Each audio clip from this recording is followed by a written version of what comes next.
Well, hey everybody, I'm Jan Erickson from Stepping Aside, and welcome to Correspondences for Work and Magic for Friday, the 13th of August 2021.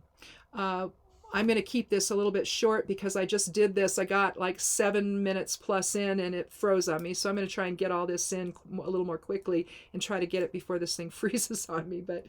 But I just wanted to tell you, Friday the 13th does not have to be unlucky, and you can reduce it numerologically to 4, and that's foundation and structure and grounding and all that. But if you want to leave it as a 13, I like to. I view it as the master witch rune, or witch number rather, and the rune that you would associate with it rather is Hagalaz. So I just kind of think, on the 13th it's a Hagalaz day, so transformation within a fixed framework and all of that. So why not, with favorability being excellent and Venus governing, how about we transform our relationships with our partners or our spouses today, clearing out the clutter, strengthening marital or partnership bonds, and refocusing on each other, rededicating. A ritual to let go of all of the stuff that really doesn't matter could be performed, say, at sunset. Do it outside if you want to. That's always nice, unless weather doesn't permit or it's not safe to do so or it's not private. And maybe go out amongst the flowers. If you have flowers in your garden or in your yard or whatever, you can go out there and enjoy the beauty of what you're seeing and all of that. Include representations of both Venus and or Frigga, along with the sigil for Haggath, an Olympic spirit, to reconnect the bond of love and commitment that you share. Rededicate your love with a hand fasting by each person clasping the other's right wrist and wrapping a cord or a ribbon or a scarf loosely twice around the wrists. Letting each end hang on either side. So you want to have it, fairly long, about yay, probably. I don't know. I mean, you can work it out. But let the ends hang, and then when you're done expressing your love to one another and recommitting yourself to one another, take your hands, grab the piece that's hanging, and pull it through. Basically the hole that got created by wrapping it around your wrist. Pull it through, and and then a knot will form, right? So that's tying the knot. So you're essentially rededicating yourself to one another and retying the knot and preserving the bonds of love that you share. So that's what I recommend for today.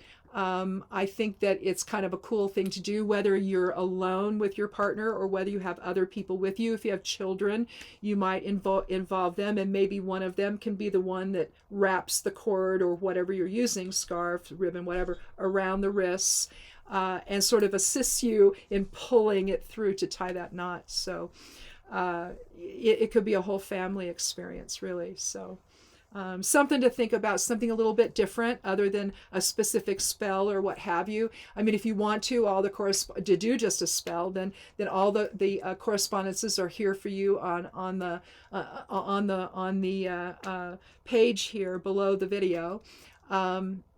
And if you're just watching this on YouTube, or on Instagram or wherever I put it, then you're going to have to go back to say the blog over and look at the whole forecast, or you could go over to Patreon if you're a Patreon member and look at it there, just the magical forecast, because I have just that right there, not the whole thing. The whole thing's on the blog over at Stepping Aside. So you can go over to imsteppingaside.com and see today's stuff for Friday. You can actually see the whole thing. It's huge, really. I mean, I have a lot of stuff in it, so check that out as well. But again, if you don't want to do what I'm recommending, then there's other information here that you can look at and craft a ritual or a spell for yourself today. So anyhow, that's it. Have a wonderful weekend. We'll get together on Sunday for Esoteric and Magical Influences, and come back on Monday Monday and Thursday for Somewhat Daily Tarot and Rune, and then Monday through Friday for the Correspondences video. So thanks a lot for watching. Have a great weekend. Please be safe in this heat. This has really, really affected me badly. And so even in the house, I'm not comfortable, and we have air conditioning on. So it's just been awful. So I don't know why this has been worse for me this week, but it has. So take care of yourself, drink lots of water, hydrate, hydrate, and be good to yourself, be good to one another, and blessed be.